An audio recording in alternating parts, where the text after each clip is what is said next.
Jadi saya katakan, di negeri kita hari ini yang terjadi adalah berkumpul orang-orang yang ingin menyelamatkan bangsanya, ingin agar rakyatnya menikmati ekonomi, ingin agar kedaulatan di tangan rakyat, berhadapan dengan penikmat kekuasaan yang dilahirkan dan yang dipelihara oleh Jokowi selama 10 tahun.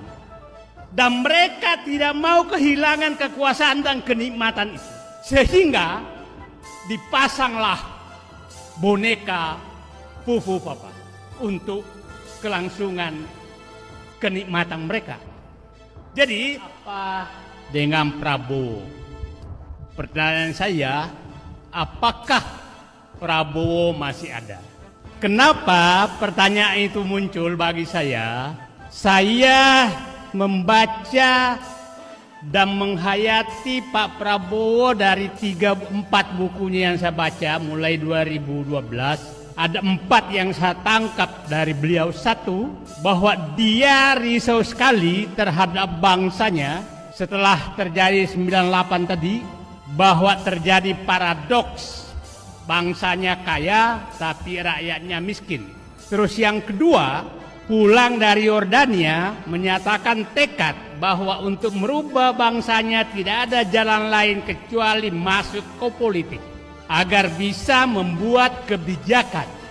Dan dia berjuang secara konsisten lebih 20 tahun, mulai dari wapres, 2 kali calon presiden, baru menang menjadi presiden 2024. Apa yang mau dia perjuangkan? Saya lihat hanya 2 sebenarnya. 1, bahwa ekonomi harus dinikmati oleh rakyat. Yang kedua, bahwa kedaulatan ada di tangan rakyat. Itu yang dia mau perjuangkan. Jadi sederhana sekali yang dia mau perjuangkan. Pertanyaannya, apakah saat ini Prabowo masih di garis perjuangan tersebut? Itulah kenapa saya tadi bertanya, apakah Prabowo masih ada? Itu pertanyaan saya. Karena tadi konfigurasi kabinet kayaknya agak jauh dari yang kita bayangkan. Nah, yang saya bayangkan sekarang adalah siapa tahu sebenarnya saat ini baru terjadi perebutan kekuasaan, bukan kemarin. Nah, karena begini, kabinet yang disusun Prabowo saya katakan kan 5 jalur. Jalur pertama politisi, jalur kedua profesional, jalur ketiga adalah oligarki, jalur keempat adalah dinasti, jalur kelima adalah juru maki. Ini 5 jalur yang masuk ke kabinetnya Prabowo yang sekarang.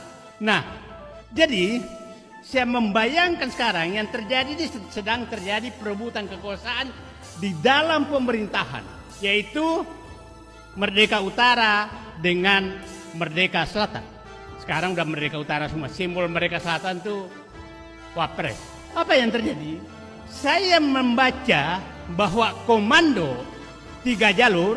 3 jalur itu adalah jalur oligarki, jalur dinasti, dan jalur juru maki. Itu komandonya ada di Merdeka Selatan. Profesional politik komandonya ada di Merdeka Utara, di tangan Prabowo. Nah, pertanyaan kita, kenapa Pak Prabowo kalah dari 3 jalur ini kan? Kalau Pak Prabowo tetap konsisten dengan dirinya, maka 3 jalur ini tidak ada. Nah, jadi saya menyatakan kita membantu Prabowo untuk menghadapi perebutan kekuasaan. Perebutan kekuasaan yang dikomandoi oleh oligarki dengan dinasti dan juru maki. Itulah yang dihadapi Prabowo sekarang. Pertanyaan kita, kenapa Pak Prabowo tidak berani melawan 3 ini? Oke? Seakan-akan tidak berani, tapi kita nggak tahu. Nah, jadi saya berharap kita semua yang cinta negeri ini, kita bantu Prabowo yang sedang bergulat dengan perebutan kekuasaan yang sebenarnya. Jadi pemilu kemarin, Pilpres kemarin, baru saya sadari ini sebenarnya adalah perebutan formalitas kekuasaan. Perebutan kekuasaan baru sedang terjadi sejak perintah Solo 13 Oktober 2024. Itulah menurut saya titik awal perebutan kekuasaan nyata.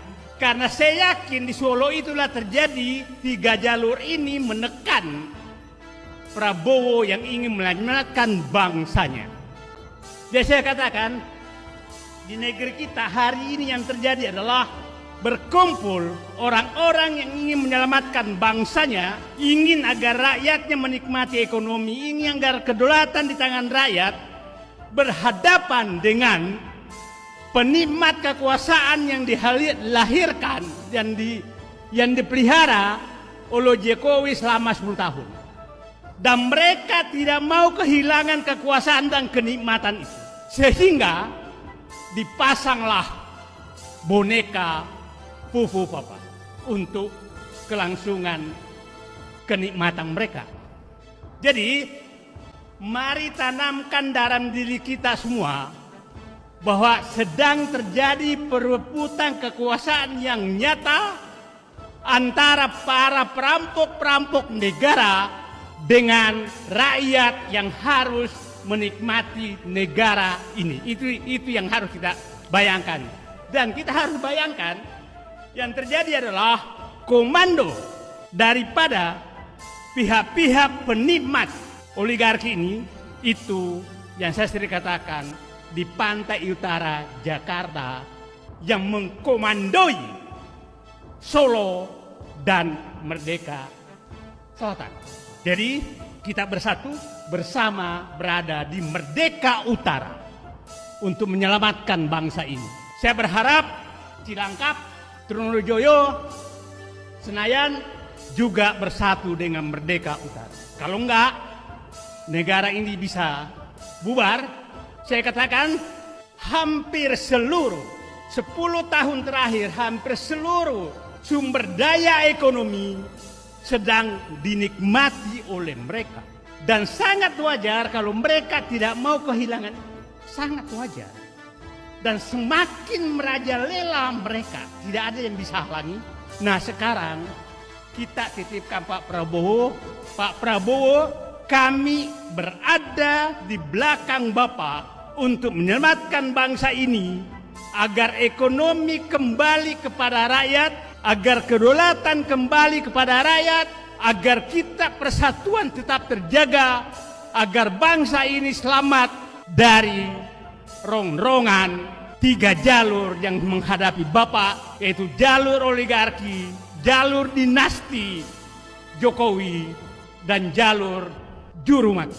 Bayangkan Pak Hendradi tadi sekarang jadi menteri itu tidak perlu sekolah, tidak perlu partai politik banyak. Pokoknya kuat memaki-maki lawan bisa jadi menteri.